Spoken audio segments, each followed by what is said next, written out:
Morning बच्चों, आप सभी का स्वागत है आपके अपने यूट्यूब चैनल AB इंस्टीट्यूट में। बच्चों, आज हम करेंगे कक्षा 5 की हिंदी के पाठ 11 जिसका नाम है मरकर भी जो अमर हैं। इस पाठ के प्रश्न उत्तरों को हम हल करेंगे।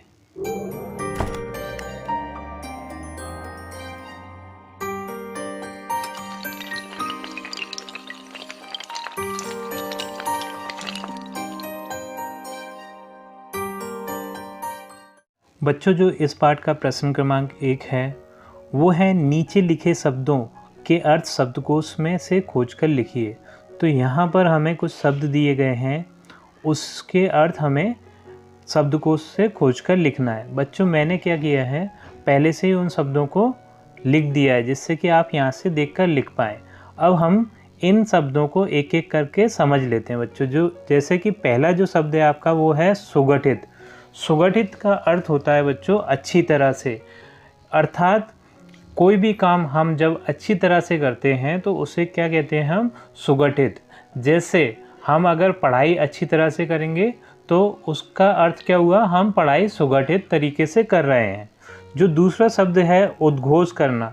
उद्घोष करने का अर्थ होता है बोलना, अर्थात जब कोई व्यक्ति सार्वजनिक रूप से बोलता है तो उसको क्या कहते हैं बच्चों, उद्घोष करना।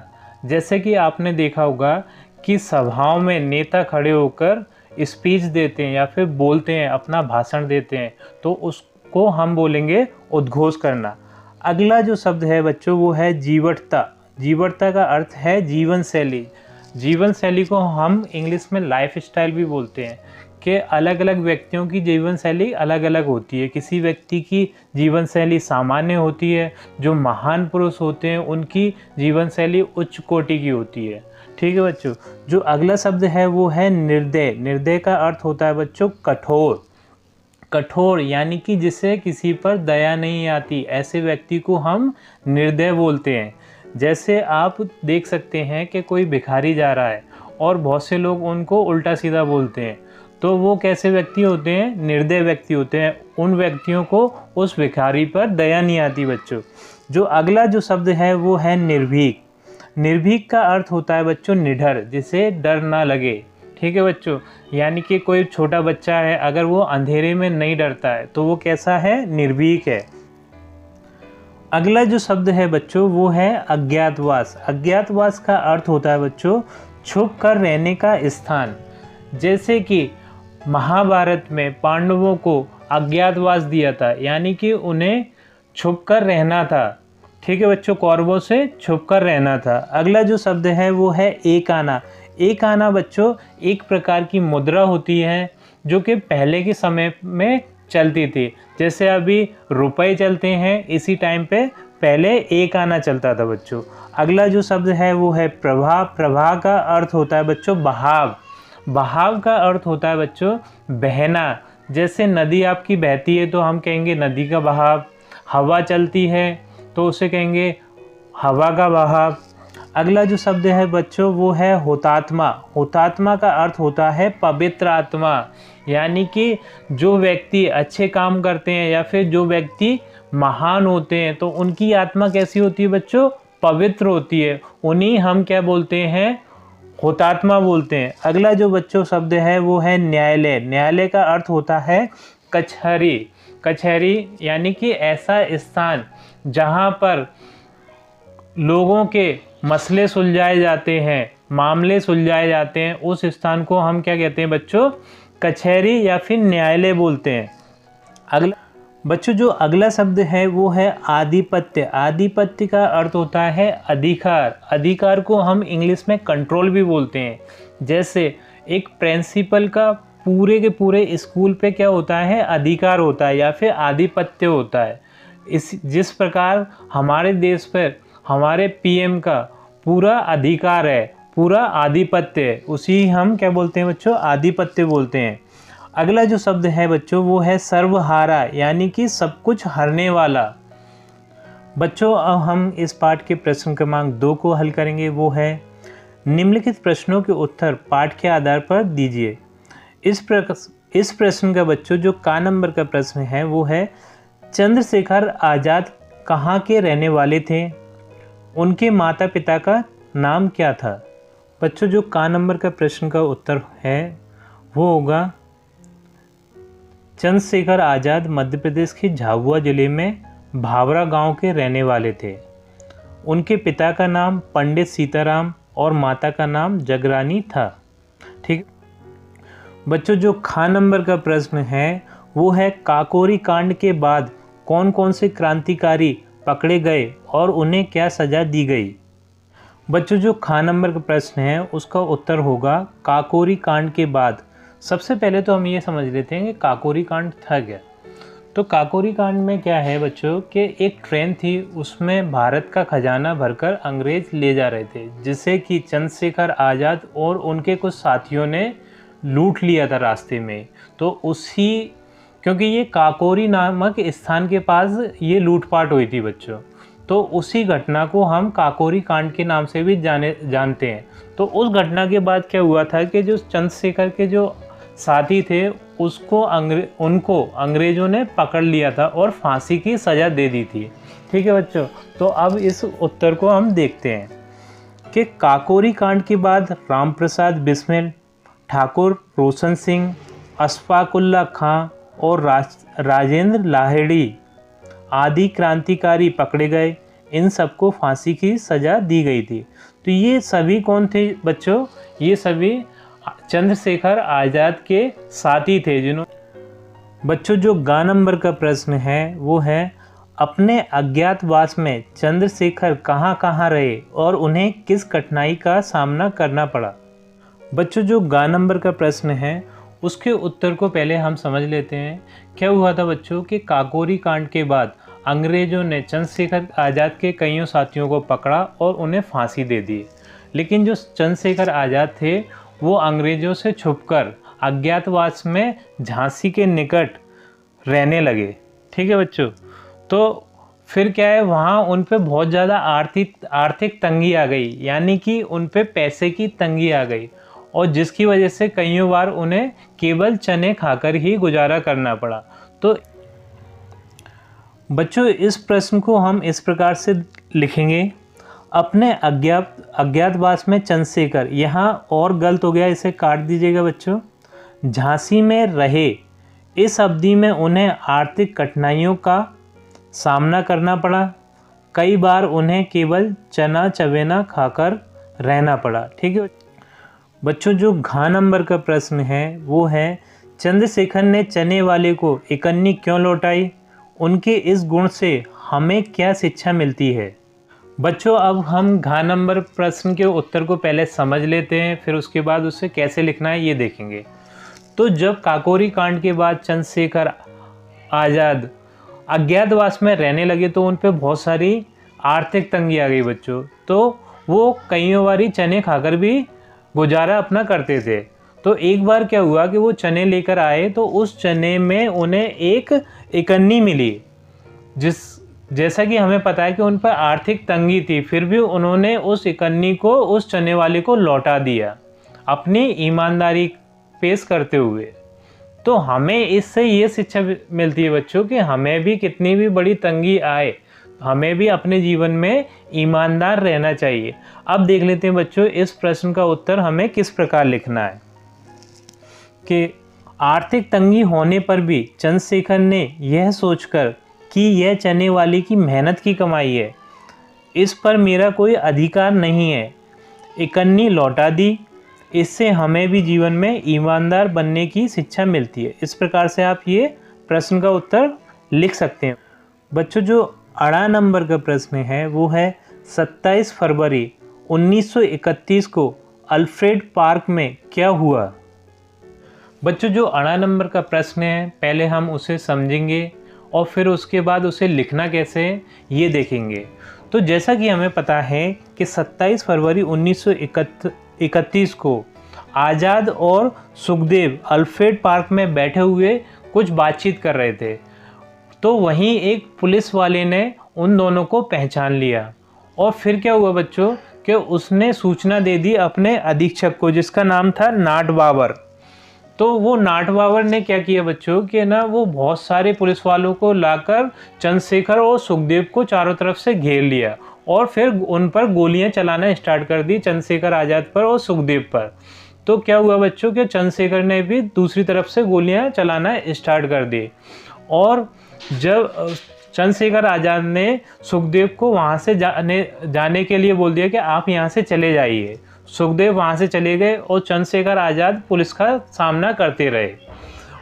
और जब चंद्रशेखर आज़ाद पर आखिरी गोली बची तो उन्होंने उस आखिरी गोली को अपनी कनपटी में बंदूक रखकर चला दी, जिससे कि उनकी डेथ हो गई। वो वहीं वीरगति को प्राप्त हो गए, क्योंकि चंद्रशेखर आज़ाद ये चाहते थे कि मुझे कोई भी मरते दम तक पकड़ ना पाए, मैं आज़ाद हूँ और मरते दम तक मैं आज़ाद ही रहूँ।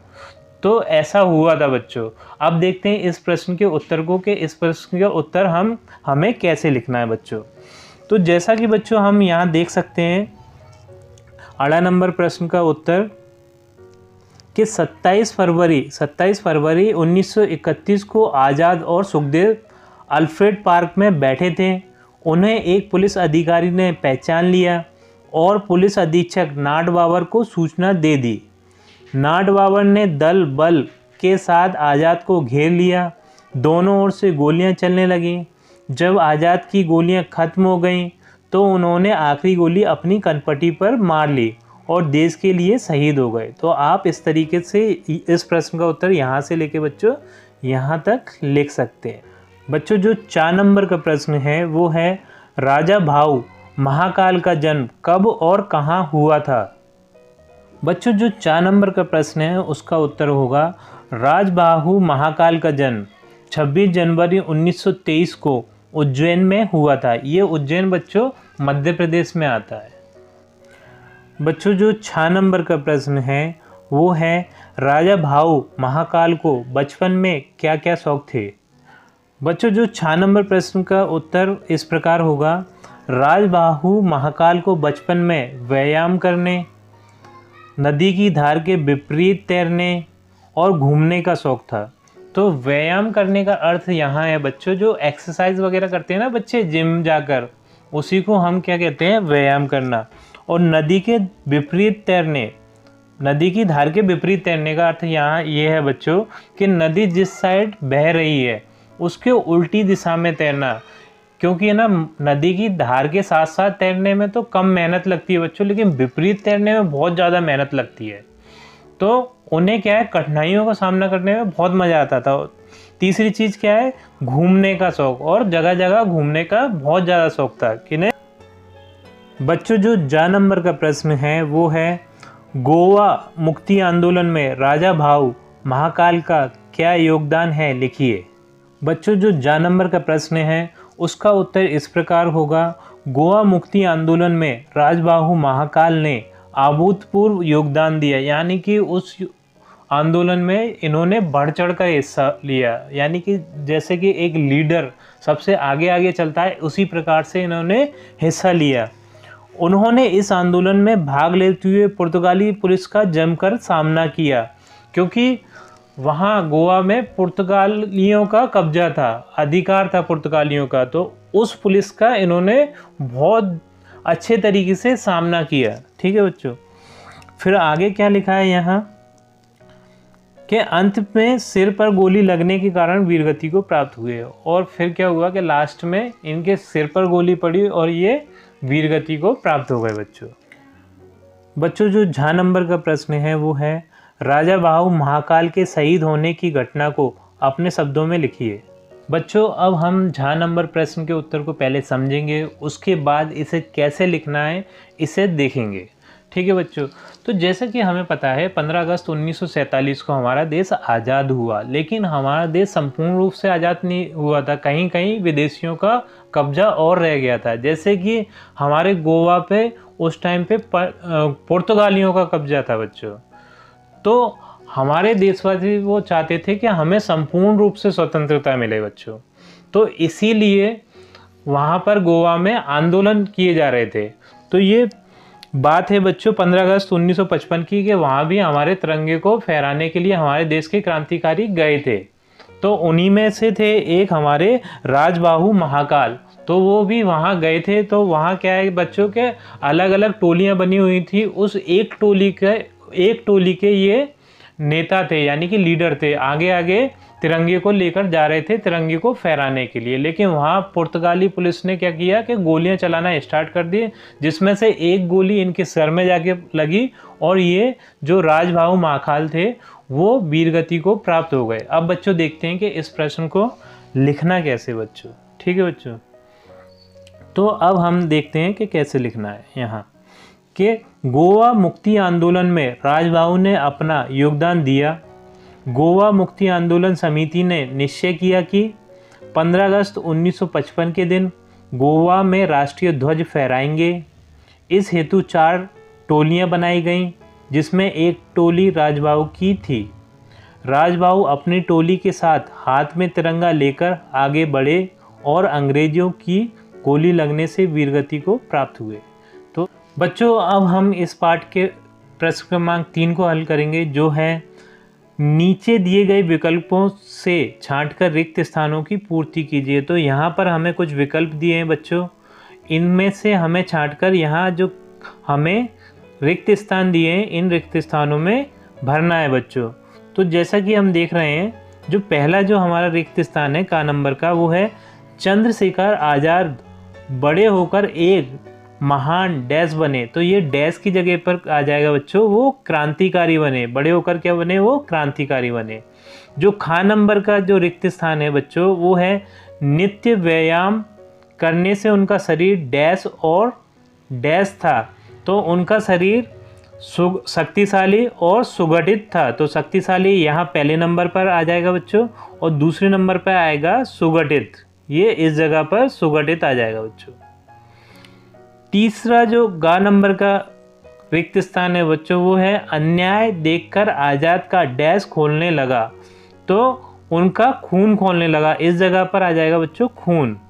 तो उनका खून खोलने लगा। जो गा नंबर का रिक्त स्थान है बच्चों, वो है क्रांतिकारियों के दल में उनका नाम डैश था। तो क्रांतिकारियों में उनका नाम क्विक सिल्वर था। ये वाला क्विक सिल्वर आ जाएगा इस जगह पर। ठीक है बच्चों। जो अड़ा नंबर का रिक्त स्थान है, वो है आज़ाद ने अंतिम गोली अपनी ही डैश पर दाग दी। तो अपनी ही उन्होंने कनपट्टी पर, ये वाला कनपट्टी पर आ जाएगा। जो लास्ट है बच्चों, वो है 13 अगस्त 1955 को लगभग 1000 सत्याग्रही डैश पहुँचे। तो कहाँ पहुँचे थे बच्चों? वो बेलगांव पहुँचे थे। ठीक है बच्चों अब हम इस पाठ के भाषा अध्ययन के प्रश्न क्रमांक 1 को हल करेंगे, जो है निम्नलिखित शब्दों के शुद्ध उच्चारण कीजिए। तो मैं एक बारी आपको उच्चारण करके बता देता हूँ बच्चों, फिर उसके बाद आप उच्चारण कर लीजिएगा। जैसे जो पहला शब्द है बच्चों, उसका उच्चारण होगा सर्वोच्च। दूसरा शब्द है उसका उच्चारण होगा उद्घोष। तीसरा शब्द है बच्चों, उसका उच्चारण होगा व्यायाम। चौथा शब्द है उसका उच्चारण होगा सुगठित। पांचवा जो शब्द है बच्चों, उसका उच्चारण होगा आर्थिक। छठा जो शब्द है उसका उच्चारण होगा अधीक्षक। सातवां जो शब्द है उसका उच्चारण होगा हुतात्मा। अब बच्चों हम इस पाठ के भाषा अध्ययन के प्रश्न क्रमांक 2 को हल करेंगे, जो है निम्नलिखित मुहावरों के अर्थ लिखकर वाक्यों में प्रयोग कीजिए। तो यहाँ पर हम देख सकते हैं कुछ हमें मुहावरे दिए हैं। उन मुहावरों को पहले हमें अर्थ बताना है, फिर उनका ही एक एक वाक्य बनाना है। तो इसके लिए बच्चों मैंने एक नोटबुक के पृष्ठ पर इन मुहावरों के अर्थ तथा वाक्यों में प्रयोग लिख रखे हैं। वहाँ पर हम इनके अर्थ भी देख लेंगे और इनके वाक्यों में प्रयोग भी कर लेंगे। तो अब हम बच्चों चलते हैं अपने नोटबुक के पृष्ठ की ओर। बच्चों अब हम आ गए हैं अपने नोटबुक के पृष्ठ पर। तो यहाँ पर मैंने जो मुहावरे वहाँ दिए थे, उन मुहावरों के अर्थ तथा उनके वाक्यों में प्रयोग पहले से ही लिख दिए हैं। तो एक एक करके इनके अर्थ देखते हैं हम और इनके वाक्य देखते हैं बच्चों। तो जो हमारा पहला मुहावरा है वो है प्राणों की आहुति देना। तो प्राणों की आहुति देने का अर्थ होता है जान न्योछावर कर देना, यानी कि अपनी जान को दे देना। ठीक है बच्चों। तो इसका जो वाक्य बनेगा बच्चों वो होगा देश के वीरों ने देश की आज़ादी के लिए अपने प्राणों की आहुति दे दी। तो जैसा कि हमें पता है कि हमारे देश के अनेक वीरों ने, जैसे कि हम उदाहरण ले लें कि चंद्रशेखर आज़ाद जी ने ही अपने देश के लिए अपने प्राणों की आहुति दे दी, यानी कि अपनी जान दे दी इस देश के लिए। ठीक है बच्चों, तो इसी को हम कहेंगे प्राणों की आहुति देना। जो अगला हमारा मुहावरा है वो है वीर गति को प्राप्त होना। वीर गति को प्राप्त होने का मतलब है बच्चों, अर्थ है बहादुरी की मौत मरना। इसका जो वाक्य बनेगा वो बनेगा बच्चों कि अंग्रेज़ों से लड़ते हुए झांसी की रानी वीरगति को प्राप्त हुई, यानी कि वो इतनी बहादुरी से लड़ी कि उन्होंने अपने प्राण त्याग दिए इस देश के लिए। ठीक है बच्चों, तो अगला जो मुहावरा है बच्चों वो है छू नहीं पाना। छू नहीं पाने का अर्थ होता है पकड़ नहीं पाना। इसका जो वाक्य बनेगा बच्चों वो है अंग्रेज चंद्रशेखर को छू भी नहीं पाए। ठीक है बच्चों, अब हम इस पाठ के प्रश्न क्रमांक 3 जो कि भाषा अध्ययन का प्रश्न है उसे हल करेंगे। जो प्रश्न इस प्रकार है बच्चों, अनुस्वार और अनुनासिकता वाले शब्दों को छांटकर लिखिए। तो सबसे पहले तो हमें ये समझ लेना चाहिए बच्चों कि अनुस्वार और अनुनासिकता होता क्या है। तो जैसा कि हमें पता है बच्चों कि एक बिंदी जहाँ लगी रहती है, इस तरीके की एक बिंदी लगी रहती है, वहाँ उन शब्दों को हम अनुस्वार शब्द बोलते हैं। ठीक है बच्चों, और जिन शब्दों पर इस तरीके से चांद बना होकर एक बिंदी लगी रहती है उसे हम चंद्र बिंदु भी बोलते हैं। तो उन शब्दों को हम अनुनासिकता वाले शब्द कहते हैं। ठीक है बच्चों, तो यहाँ पर हम एक एक करके देख लेते हैं कौन सा अनुस्वार शब्द है और कौन से अनुनासिकता वाले शब्द हैं। जैसे गांधी, गांधी क्या है? अनुस्वार शब्द है। सांस, सांस कैसा है? अनुनासिकता। डंडा अनुस्वार। कहाँ, कहाँ अनुनासिकता। तांगा, तांगा अनुस्वार। पंत अनुस्वार। गंदा अनुस्वार। हंसा, हंसा अनुनासिकता। 15, 15 अनुस्वार। आंचल, आंचल अनुनासिकता। अंचल, अंचल अनुस्वार। और हंस, हंस अनुस्वार वाले शब्द हैं। तो जिन शब्दों पर ये बिंदी लगी है वो शब्द बच्चों क्या हैं? अनुस्वार वाले, और जिन पर चंद्र बिंदु चढ़ी हुई है वो बच्चों अनुनासिकता वाले शब्द हैं। बच्चों, अब हम इस पाठ के भाषा अध्ययन के प्रश्न क्रमांक 4 को हल करेंगे, जो है उदाहरण के अनुसार उपसर्ग लगाकर दो दो शब्द बनाइए। जैसे कि हम यहाँ देख सकते हैं, एक उपसर्ग दिया है हमें वी, और इन्होंने एक शब्द बना दिया है यहाँ विख्यात। इसी तरीके से हमें दो शब्द और बनाने हैं। तो जो पहला हमारा शब्द होगा वो होगा बच्चों विज्ञान। ठीक है, तो यहाँ पर हमने पहला शब्द क्या बना दिया? विज्ञान। ठीक है बच्चों, जो दूसरा शब्द होगा बच्चों वो होगा विमान। विमान। इसी तरीके से हमें जो दूसरी तरफ हमें जो शब्द दिया है, जैसे कि उपसर्ग दिया है ये आ, तो आ से जो शब्द बनाए हैं इन्होंने आगमन। तो हमें यहाँ पर आ उपसर्ग जोड़कर दो शब्द और बनाने हैं। तो जो पहला जो शब्द होगा वो होगा आजीवन। आजीवन।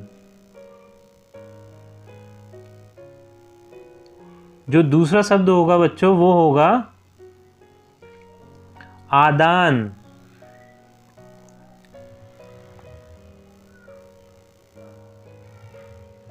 ठीक है बच्चों, इस तरीके से आप ये उपसर्ग लगाकर शब्द बना सकते हैं। अब बच्चों हमें यहाँ पर उपसर्ग लगाकर दो शब्द बनाने हैं। जैसे कि एक तो उन्होंने दे ही दिया है पराधीन, दूसरा जो शब्द होगा वो होगा पराजय, और तीसरा जो शब्द होगा वो बनेगा पराक्रम। अब यहाँ पर जो अगला उपसर्ग दिया है वो दिया है प्रा उपसर्ग लगाकर इन्होंने एक शब्द दे ही दिया है प्रगति। हमें दो और बनाने हैं। जो पहला शब्द होगा बच्चों वो होगा प्रहार, दूसरा जो शब्द होगा वो होगा प्रवान। अब बच्चों हम इस पाठ के भाषा अध्ययन के प्रश्न क्रमांक 5 को हल करेंगे, जो है तहा प्रत्यय जोड़कर नया शब्द बनाइए। तो प्रत्यय क्या होता है बच्चों? जो शब्द के अंत में लगता है उसे हम क्या बोलते हैं, प्रत्यय बोलते हैं। यहाँ पर हमें है ना कुछ शब्द दिए बच्चों, जैसे कि हम यहाँ देख सकते हैं, ठीक है बच्चों। उसके अंत में हमें ता प्रत्यय जोड़ना है, जैसे कि इन्होंने एक करके भी बताया है। परिणाम शब्द था, उसके अंत में ता जोड़ दिया है, तो ये हो गया परिणामतः, ठीक है बच्चों। जो अगला शब्द है अंत, इसके भी हम अंत में क्या जोड़ देंगे, तहा। तो इसका जो शब्द बनेगा वो होगा अंततः। जो अगला शब्द है बच्चों वो है सामान्य, इसमें ता जोड़ेंगे तो बनेगा सामान्यता। अगला जो शब्द है वो है फल, फल में ता जोड़ेंगे तो ये हो जाएगा फलता। और जो अगला शब्द है वो है मूल, मूल में हम ता जोड़ेंगे तो ये बन जाएगा मूलता।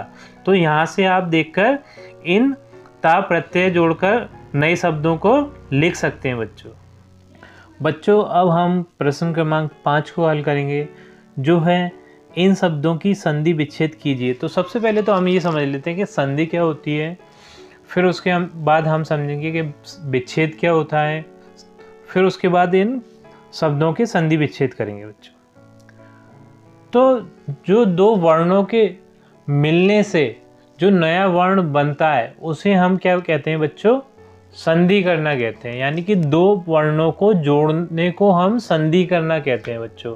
और जब जो नया वर्ण बना है उसे तोड़कर दो अलग अलग वर्ण बना दिए जाएं, यानी कि दो अलग अलग वर्णों में विभाजित कर दिया जाए उस नए वर्ण को, तो उसे हम क्या कहते हैं बच्चों, विच्छेद करना कहते हैं।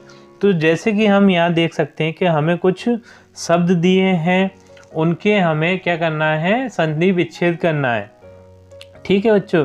तो इसका जो पहला शब्द है वो है प्राणोत्सर्ग। तो इसका जब हम विच्छेद करेंगे तो प्राण अलग हो जाएगा बच्चों और उत्सर्ग अलग हो जाएगा। दो अलग अलग यहाँ वर्णों को हमने अलग अलग कर दिया बच्चों। जो अगला जो शब्द है वो है सत्याग्रह। तो सत्य अलग हो जाएगा और आग्रह अलग हो जाएगा बच्चों। जो अगला जो शब्द है वो है हुतात्मा। हुतात्मा में हुत अलग हो जाएगा और आत्मा अलग हो जाएगा बच्चों। अगला जो शब्द है वो है महाकालेश्वर। महाकालेश्वर में महाकाल अलग हो जाएगा और ईश्वर अलग हो जाएगा। प्यारे बच्चों, आज के लिए इतना काफ़ी है। उम्मीद करता हूँ आपको हमारी ये वीडियो पसंद आई होगी। यदि आपको हमारी ये वीडियो पसंद आई है तो हमारे इस चैनल को लाइक, शेयर एंड सब्सक्राइब कीजिए। और हाँ, बेल आइकन को दबाना ना भूलें, जिससे आपको हमारी आने वाली वीडियोस का नोटिफिकेशन मिलता रहेगा। चलो बच्चों, आपसे मिलते हैं अपनी अगली वीडियो में। तब